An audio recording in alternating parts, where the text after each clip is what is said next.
Assalamualaikum warahmatullahi wabarakatuh. Perkenalkan, saya Kiki Kristina dari Program B Fakultas Keperawatan Universitas Riau. Nah, di sini saya akan melakukan pemeriksaan fisik dan dipteri. Nah, yang pertama itu kita harus melakukan penilaian Apgar Score. Penilaian Apgar Score ini dilakukan pada menit pertama dan menit kelima. Ini ada A-nya, ada reference-nya. Kita lihat dari warna penampakan tubuhnya. Jika bernilai 0 itu warna tubuhnya itu biru atau sianosis. Terus bernilai 1 jika tubuhnya ini berwarna merah, ekstremitasnya berwarna biru. Sedangkan bernilai 0 jika seluruh tubuhnya berwarna merah. Nah, dari nadinya kita nilai 0 jika tidak teraba nadinya, 1 jika nadinya itu teraba lemah tapi kurang dari 100. Terus kalau bernilai 2, nadinya ini kuat dan besar dari 100. Selanjutnya itu dari respon menangisnya. Jika 0, jika tidak ada refleks jika bayi ini tidak menangis. 1, jika bayi ini meringis, dan 2 jika dia menangis kuat. Terus dari aktivitasnya kita lihat jika bernilai 0 tidak ada aktivitas. Jika 1 aktivitasnya itu lemah, dan jika 2 aktivitasnya itu aktif. Nah, selanjutnya itu dari respiratorinya. 0 itu tidak terlihat bernapas, 1 itu napasnya lemah, dan 2 itu normal. Nah, selanjutnya itu kita melakukan penilaian pada tanda-tanda vitalnya. Kita nilai dari tekanan darahnya itu, normalnya itu jika sistolnya itu 60-80 mm air raksa, dan diastolnya itu 40-50 mm air raksa. Nah, dari nadinya ini normalnya itu 120-140 kali per menit, sedangkan dari pernapasannya itu normalnya itu 40-60 kali per menit, dan suhunya itu normal untuk bayi itu 36,5-37,5. Nah, selanjutnya itu kita melakukan penilaian pada sistem-sistem tubuh bayi. Yang pertama itu dari sistem pernapasan, kita nilai dari pernapasannya, warna kulitnya, dan bunyi napasnya. Terus dari sistem kardiovaskulernya kita nilai dari bunyi jantungnya, murmurnya, terus denyut perifernya. Selanjutnya itu kita nilai dari sistem gastrointestinalnya, kita nilai dari bising ususnya, terus kita nilai dari dinding perutnya sama lingkar perutnya.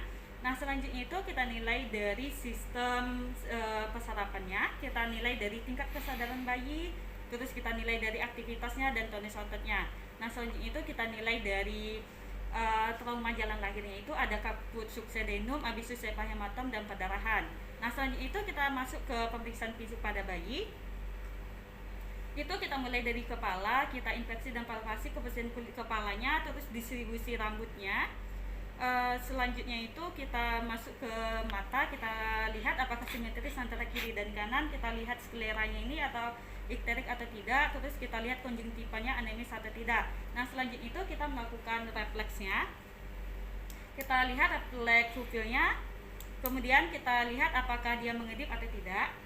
Setelah itu kita lanjut ke hidung, kita lihat apakah simetris antara kiri dan kanan, terus kita lihat kepatenan jalan napasnya, terus kita lihat apakah ada rabas atau tidak. Setelah itu kita melakukan refleks pada hidung, yakni nama refleks itu refleks labelar. Kita tupukkan sampai 5 pada ketukan yang 4 sampai ke 5 bayi ini akan mengerjap. Nah, selanjutnya itu pada telinga, kita lihat apakah simetris antara kiri dan kanan, letak dan ukurannya ini apakah sama atau tidak. Setelah itu kita melakukan pemeriksaan refleks pada telinga, yakni ada refleks Moro, di mana refleks Moro ini kita angkatkan dengan sudut angkatkan bayinya dengan sudut 30 derajat, kemudian kita letakkan, terus kita berikan hentakan. Jika bayi ekstremitasnya ini aduksi dan lurus seperti ekstensi seperti ini, dan tangan ini untuk huruf C, berarti normal. Selanjutnya itu kita melakukan refleks terkejut. Caranya itu kita memberikan tupukan seperti ini. Jika bayi ekstremitas ini aduksi dan fleksi, maksud saya, berarti itu normal. Selanjutnya itu kita masuk ke mulutnya, kita lihat apakah bibirnya sianosis atau tidak. Selesai itu kita lihat apakah kering atau tidak. Nah, selanjutnya kita melakukan refleks menghisap, kita ambil dotnya atau kita letakkan tangan kita. Jika bayi langsung menghisap, berarti refleks menghisapnya bagus. Selanjutnya itu kita masuk ke leher, kita lihat infeksi dan palpasi musculus sternocleidomastoideusnya, terus kita lihat apakah ada pembesaran kelenjar tiroid atau tidak. Setelah itu kita melakukan refleks neck-nya. Caranya itu kita miringkan kepala bayi ke salah satu bagian, misalkan kita miringkan ke bagian kanan, berarti ekstremitas kaki kirinya ini lurus dan ekstremitas sebelah kanannya ini akan fleksi.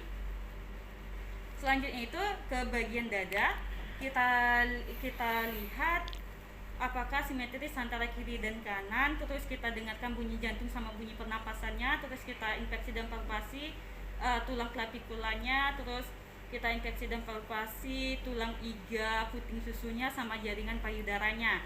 Terus kita lanjutkan ke perut atau abdomen, kita infeksi dan palpasi tali pusatnya, terus kita infeksi dan palpasi mekoniumnya, kita nilai dari bau, warna, dan waktu mekoniumnya. Selanjutnya itu kita ke genitalianya, kita lihat apakah ada meatus urinarius atau tidak, terus apakah kalau pada bayi perempuan itu ada pseudomenstruasi atau tidak. Terus kita lanjutkan ke pemeriksaan ekstremitasnya, apakah simetris antara kiri dan kanan.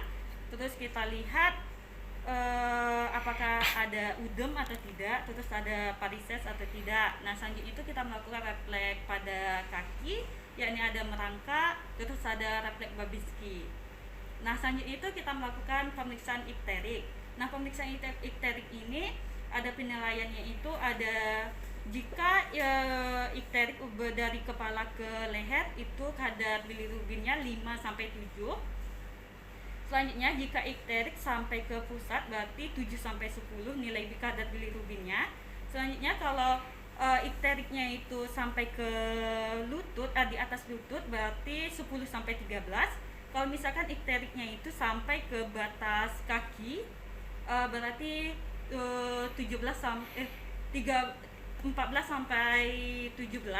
Terus kalau misalkan sampai ke telapak kaki berarti 17-25 kadar bilirubinnya. Nah, baik, sekian pemeriksaan fisik dan ikterik pada bayi. Saya bereskan alat, kemudian rapikan dan tidak lupa dokumentasikan.